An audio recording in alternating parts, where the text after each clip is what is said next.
No intro needed for this one. Eurogamer, you done f***ed it up. Again.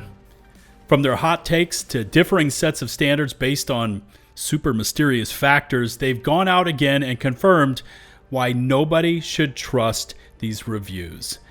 In case you're new here, please hit subscribe and ring the notifications bell as we dive into the latest dumpster fire courtesy of Eurogamer.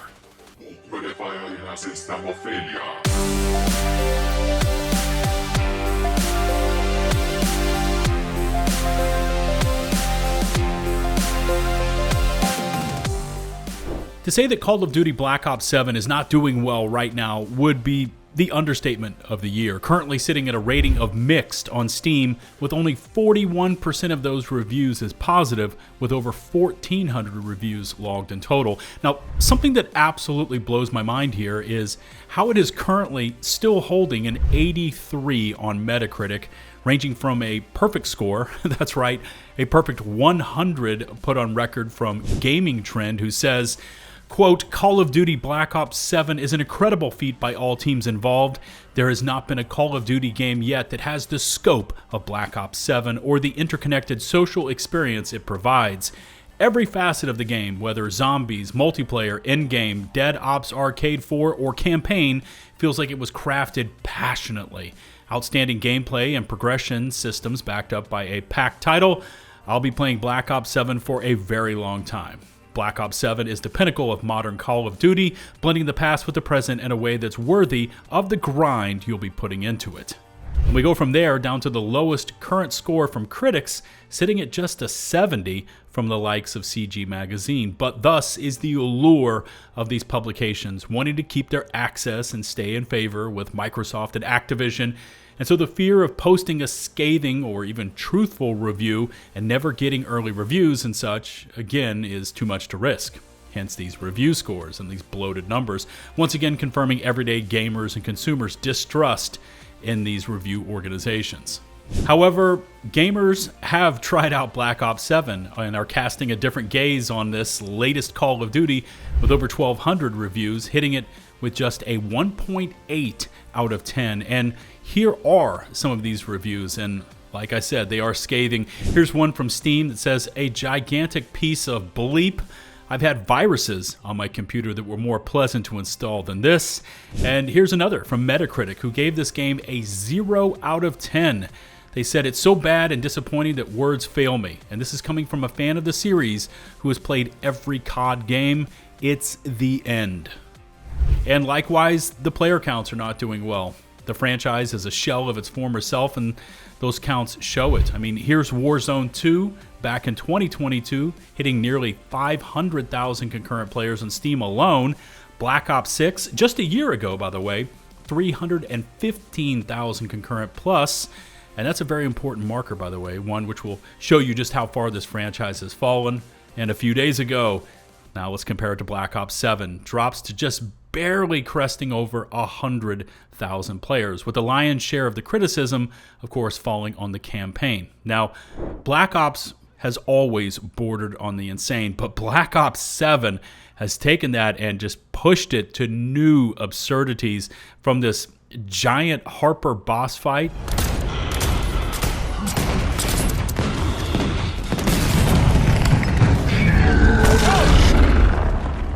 to whatever this is, and just listen to these comments.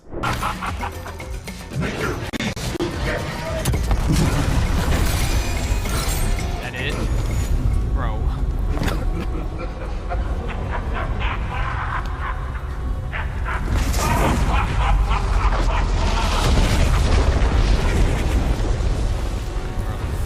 What the fuck am I playing, bro? At one point, you've got a character with a bionic leg and arm who jumps into the action, blocking all the incoming damage. Did she just fucking turn into Captain America? Did she just turn into Captain America? What am I playing? And then whatever this is, I just can't. Words are not enough to describe whatever the fuck is going on here. What the fuck? Yeah, bro, welcome to Call of Duty campaign, dude.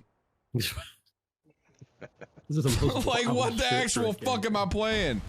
And in all reality, it's not good. And for many gamers, this is the worst that Call of Duty has ever looked, outside of multiplayer, which I hear is actually pretty good. But the campaign, from its always online requirements to the fact that it looks this weird and out of touch, kind of just phoned in, reused assets. It has no pause function or saves. Yeah, you heard me right. It resets you to a checkpoint, or just the absolute weirdness and wild aspect of how it forces you into co-op, even when you just want to play it solo. I mean, it's a hot mess. That's all you can say about this game. It's a mess. But overshadowed by all of this campaign madness, which you just got to witness, is the point that Activision has gone in and made generous and blatant use of generative AI, a point that they don't actually advertise or own up to. And if it weren't for Steam's regulations, that a game that makes use of this has to disclose it, or else Activision never would have told us. But yeah, here, just take a look at this use of AI-generated calling cards. You've got death from above, over here, buddy, peekaboo. I mean, you get the point. And all of these are tied to specific in-game requirements, which is not the issue. The issue is that they are clearly AI-generated in this old Ghibli style that doesn't even match Black Ops 7. But this is the state of decay of Call of Duty these days. Which, through all of that context, now brings us up to Eurogamer, who are back in the news with their review of Black Ops 7, in which they say, quote, "A shift away from single player leaves Call of Duty with its most lopsided and homogenous entry in decades, though what it does offer is consistently good fun when accepted on its own terms."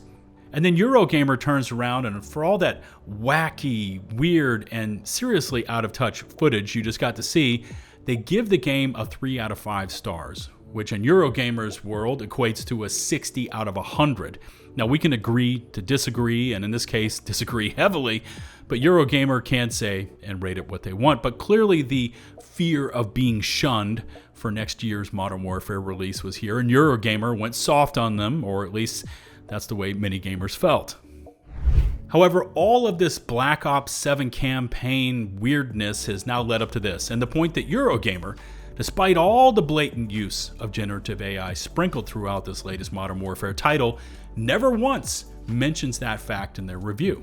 So apparently it had no effect on their score whatsoever, or at least that's how it would seem if you were new to the game and their review scores, which, just to jog your memory, is in direct contrast to last week's review of Arc Raiders, where they praised the game for nearly 2/3 of the review, but then spent the last 9 paragraphs lambasting Embark for their use of TTS, or text-to-speech, based off of real contracted voice actors.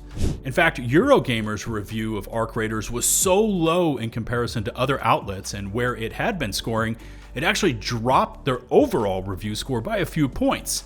Now, Eurogamer's stance on using TTS and editors Rick Lane's dropping of the proverbial hammer on their work was clearly a choice. It was a stance that for many would have been better served up in an op-ed or series of them and kept outside of an actual review, but Lane and Eurogamer clearly were going for the shock factor, and what bigger stage than hammering down on Arc Raiders, which is still seeing generational, once-in-a-lifetime player counts, and I would suspect that those are far beyond the studio's wildest dreams.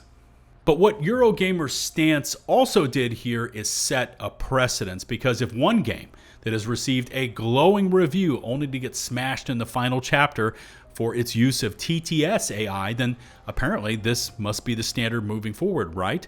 If AI is the line that must not be crossed, then all that dare venture past that mark must face the same consequences. But clearly, here in the case of Black Ops 7 and reviewer Jeremy Peel, again, there was no mention of Activision's use of AI within the game for many different assets. So just to jog your memory here again, Arc Raiders, developed and produced by an indie studio, Embark, with only the finals under its belt for previous releases, sees a stratospheric launch but then gets blown to bits by Eurogamer for TTS AI versus Activision and Black Ops 7 with its weird-ass campaign, no saves, no pausing, forced co-op, uses AI clearly in the game assets, but it's made by a multi-billion-dollar studio, and it receives a full star higher than Arc Raiders with no points deducted or a mention of its blatant use of generative AI. And here's where things take a pretty interesting turn, as so many gamers out there and viewers started looking over the review scores, asking questions, especially when it comes to Black Ops 7, which again, Eurogamer scored a 3 out of 5. That's a 60 out of 100 and makes no mention of its blatant use of generative AI versus Arc Raiders, a game that is arguably in the game of the year running. It's that good, especially for best multiplayer. It scored a 2 out of 5 with Eurogamer, ultimately being smashed to bits the last third of that review for its use of TTS AI. And your comments started pouring in. Gamers were asking questions, so much so that it prompted a response from Chris Tapsell, Eurogamer's deputy editorial director. Here's what he said.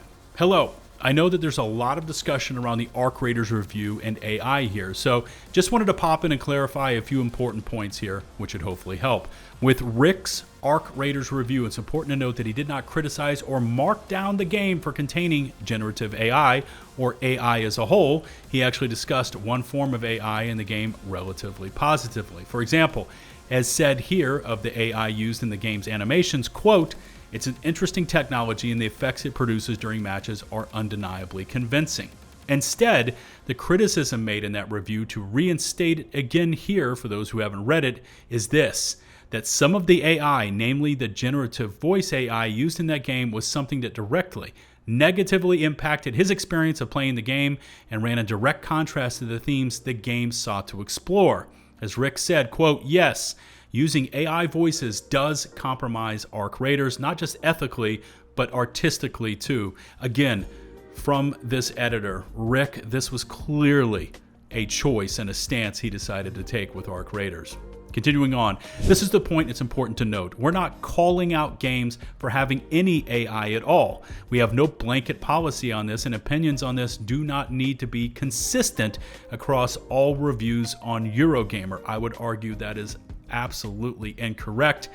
But here, they continuing on, from all individual writers, in the same way they don't need to be consistent about what they think of games having too many grappling hooks these days, or which Elder Scrolls game they think was the best. The approach at Eurogamer for the past 26 plus years it's been around is that reviews are written by individuals, not the outlet hive mind. We celebrate the variety and diversity of thought that brings, rather than seeking to squash it. Instead, when it comes to consistency, what we always aim to ensure is consistency across our reviews and the quality of arguments put forward. Their internal consistency, i.e. whether they make sense in the context of that review. I would argue that the Arc Raiders review does not make proper context of that use of TTS AI. But anyway, whether the point is well argued and convincing, whether it's made with specificity and evidence, etc., the depth of thought, and crucially, whether the reviewer feels supported and free from external pressures in expressing their personal response to an analysis of a game when it's well justified in the text. What should ideally identify something as a Eurogamer review is that it's clear the writer has thought hard about the game they're writing about, not that it expresses the exact same opinion as every other Eurogamer review before and after it. In the case of Blops here then, Jeremy didn't particularly notice or take exception to the generative AI used here, despite people pointing to certain undoubtedly ugly assets as examples. It's actually not just confirmed at the time of writing what actually is Gen AI anyway. Just that Activision uses a disclaimer on Steam to note that it uses it somewhere in game. It probably is those assets if you're taking an educated guess, but it's not confirmed and shouldn't be reported as such. We've requested comment from Activision and are yet to have a response. I would doubt that you are going to get one. Likewise, if Jeremy did feel these or anything else at all had a significant, noteworthy impact on his experience of the game, it has undermined or helped what the game was doing, he'd be welcome to discuss that too. That goes for positive or negative impacts. With AI in particular being both an emerging technology and a nuanced one, and also one with major ethical questions and even more major investments, and therefore billions of pounds of vested interest, any instance is going to be both emotionally charged and complex. It's my belief that must take each case as it comes and treat it as a complex topic where we can help explain, inform, and absolutely also criticize where necessary. I hope this has been clear from the huge amount of in-depth reporting we've done on this topic already. and we hope we can continue on that way. Ultimately, though, to come back to reviews, great criticism comes from great insight, which itself comes from individual writers considering all possible aspects of a game, including its context and how it combines as a whole, and then entrusting their gut with what they feel is important to discuss in each case. With the comments here, obviously feel free to talk about AI stuff, but please keep them on topic and respectful. Discussion is welcome and necessary with topics like this, but anything which crosses the line into abuse or similar is not. You can see our code of conduct for more if in doubt, but I know the vast majority of our regulars are angels and would never need to, of course. Kind of interesting that Eurogamer left the comments open to all to post on this editorial comment, with this one really kind of summing up this entire Black Ops 7 score versus Arc Raiders score experience. Here's what they said. I had 5 minutes of idle time on my day when I saw the Arc Raiders review and thought, bullshit. Then scrolled through the comments and went back to my regular life. I had 5 minutes of idle time out of my day now to see the COD review, thought bullshit, and saw your comment. Once I click post comment, I don't think about this anymore. Anyways, all that to say, people don't need to actually have any sort of overwhelming reaction to feel the opportunity to say something when they don't agree. I don't think it's a surprise that most people don't agree when Game of the Year contender should be marked 2 stars for having sparse AI voice, while the copy-paste FPS franchise that doesn't even bother to fix their AI-generated texture gets 3 stars. And this will be the debate for every outfit and organization moving forward. That question of do they or do they not use AI? Eurogamer was clearly going, as I said, for that shock factor with their 2 out of 5 rating for Arc Raiders, but has now set a laughably and completely opposite set of standards for Activision and Black Ops 7, ranking it as a better game, which it isn't. No offense to either of these games, but it's just not true. Black Ops 7 is not a better game than Arc Raiders. It's now down to the gaming public to hold these rogue sites like Eurogamer and the rest of them to task. If the line is going to be set at AI bad, no AI good, then all games that use it, ethical, generative, TTS or not, must be held to that same standard and across all their editors.